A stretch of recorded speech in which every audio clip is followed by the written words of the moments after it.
Class 4 first unit test 2026। আজকের এই ভিডিওতে স্বাস্থ্য ও শারীরশিক্ষা বিষয়ের সেট 2 নিয়ে আলোচনা করছি। এর আগের ভিডিওগুলোতে সেট 1 নিয়ে আলোচনা করেছি। তোমরা যারা সেই ভিডিওগুলো দেখোনি আমার চ্যানেল থেকে দেখে নিতে পারো। সেট 2 এর স্বাস্থ্য শারীরশিক্ষা বিষয়ের প্রথম প্রশ্নটি দিয়েছে, সঠিক উত্তরের নিচে দাগ দাও যে কোনো 3টি। ক দাগের প্রশ্ন, তালাসন অভ্যাস করার সময় আমাদের শরীর তালপাতার, তালগাছ নাকি তালা চাবির মতো আকৃতি ধারণ করে? অবশ্যই তালগাছের মতন আকৃতি ধারণ করবে। খ দাগের প্রশ্ন, ডায়রিয়া রোগে শরীরে খাবারের পুষ্টির নাকি জলের অভাব দেখা যায়? জলের অভাব দেখা যায়।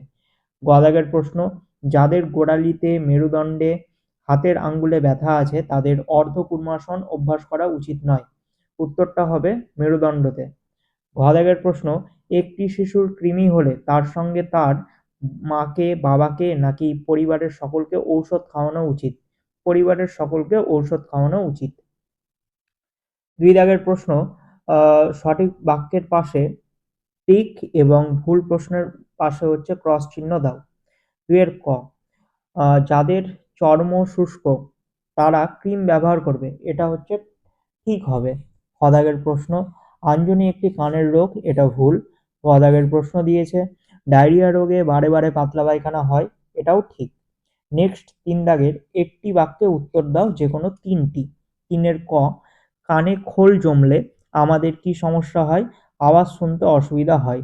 খ দাগের প্রশ্ন, অর্ধকুর্মাসনের একটি উপকারিতা লেখো, এটা বইয়ে দেখে নিবে তোমরা। গ দাগের প্রশ্ন, আয়োডিনের অভাবজনিত একটি রোগের নাম লেখো, গলগণ্ড বা গয়টার রোগ। ঘ নাম্বার, চোখ থেকে অন্তত কতটা দূরত্বে বই রেখে পড়া উচিত? 1 ফুট দূরে রেখে পড়াশোনা করাটা উচিত।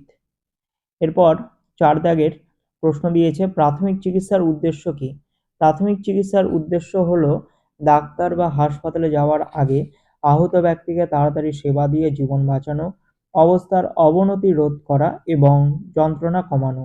আমাদের লাস্ট প্রশ্ন রয়েছে, দাঁতের যত্ন কিভাবে নেবে? প্রতিদিন মাজন দিয়ে সকালে এবং রাত্রে 2 বার ভালো করে দাঁত পরিষ্কার করতে হবে। তো এই ছিল তোমাদের স্বাস্থ্য শারীরশিক্ষা বিষয়ের সেট 2 এর আলোচনা। ভিডিওটি যদি ভালো লেগে থাকে অবশ্যই একটা লাইক করবে। চ্যানেলে যদি নতুন হয়ে থাকো চ্যানেলটিকে সাবস্ক্রাইব করো। পাশের বেল আইকনে ক্লিক করে বন্ধুদের মধ্যে শেয়ার করো, যাতে তারাও এই প্রশ্নগুলো জানতে পারে, শিখতে পারে। সবার পরীক্ষা খুব ভালো হোক।